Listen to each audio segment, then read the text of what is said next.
hard times that we're living in.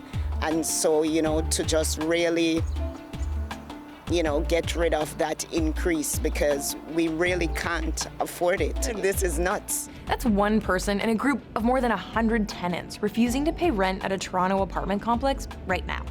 And they say that they're struggling with a massive proposed increase of nearly 10% over the last 2 years, and they've had enough.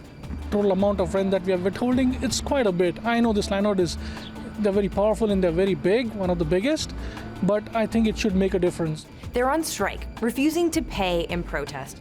And it's one of two major strikes going on in Toronto right now, all to do with a pretty universal problem right across the country: the rising cost of living. Major increases in everything, including continually rising rent, and what some people call a hopeless market. It's getting harder and harder to find safe, affordable accommodation. There's like 0 vacancies now because everything's being snatched up so quickly, and people are essentially desperate at this point. And so in Canada's biggest city, some are feeling desperate enough to stop paying rent to send a message. It's analogous to a labor strike where workers withdraw their labor, putting pressure on the employer to come to the table to negotiate a settlement.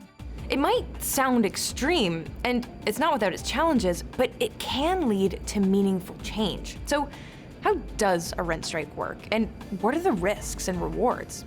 And are they worth it?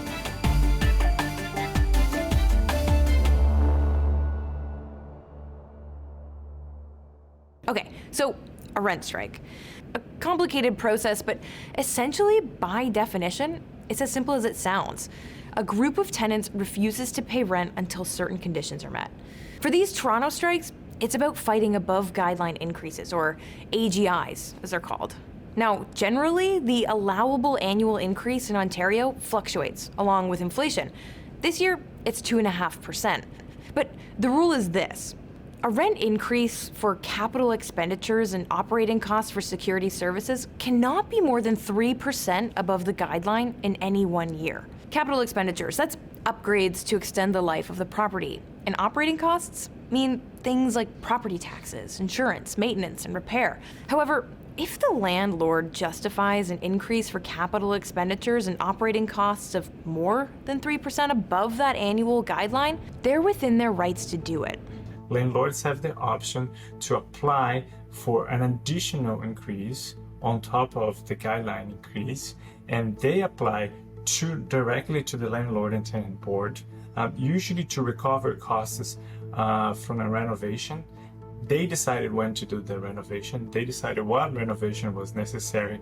They decided how much to spend on it. It's worth mentioning that the owner of the building where that 100-person strike is happening in Toronto says that it applied for the AGIs after doing work to improve the building's structure and safety. It said in a statement, "Given that the AGI remains currently unapproved, we are disappointed by those who are choosing to withhold full rent payments," adding that the rent strike is both poorly timed and misguided.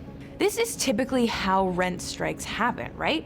Renovation costs get passed on to renters who simply can't always afford it, even if the renovations are necessary. But multiple increases over multiple years can price people out of their homes.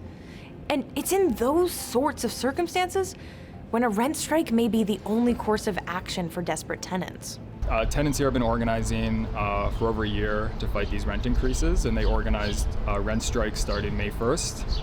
Over 100 tenants in the buildings withheld rent on May 1st. It's continuing in June, and more people have joined the strike and are not paying rent to protest the big rent increases. It is very mentally, straining on us to think that, we could be actually evicted out of our homes. Because let's remember, we are talking about viable business in people's homes. This is personal for many. Major risks, but big rewards. So let's start there.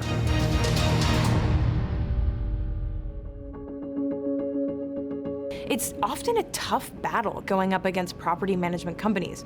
It's onerous and it's time-consuming, and you need a lot of support. But if you win, then arguably, it's worth it. Here's a Toronto success story from back in 2017. More than 300 tenants in a rental complex went on strike for 3 months to fight a substantial rent increase. And they won. After hundreds refused to pay their rents back in May, their tactics paid off, with the group announcing last week a negotiated agreement with Metcalf Living and Aimco to significantly reduce the rent in 5 buildings and create a rent relief program for low-income tenants. It doesn't necessarily take everyone in the building to push a change through. And if you're looking at the success of something like that 2017 Parkdale strike and you're equating the win to, stop paying rent and therefore stop the rate increase, well, it's not quite that simple.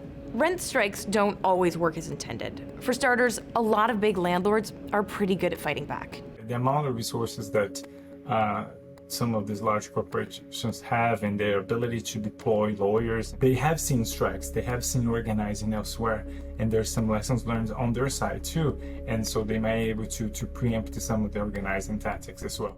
And even if a rent strike doesn't exactly accomplish what it sets out to do, there can still be some significant gains, like this one in 2018 near Toronto. The rent strike in Hamilton did have the effect of pressuring the landlord to improve the conditions of the buildings. So in response to tenants withholding rent, the landlord went and started systematically repairing people's units and addressing people's concerns about disrepair and maintenance in their units. So no dice on the rent increase, but the building became a better place to live. Now, the benefits might outweigh the challenges when making a decision to go all in on a rent strike.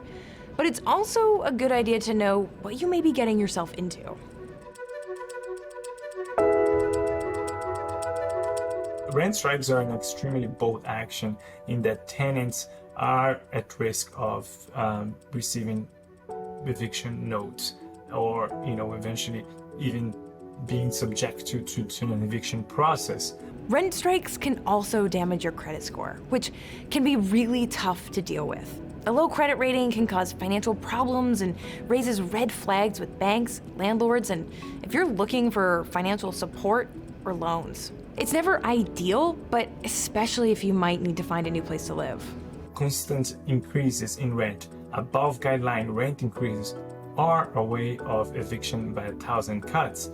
Because if rent just becomes too much, they will lose their homes anyways. This economic climate, coupled with that, is why advocates say we could see rent strikes happening a lot more often, and that people should know what their options are. I think that there's a need for working class people in renter districts across the country to organize against landlords who try and force these types of rent increases on them in their communities.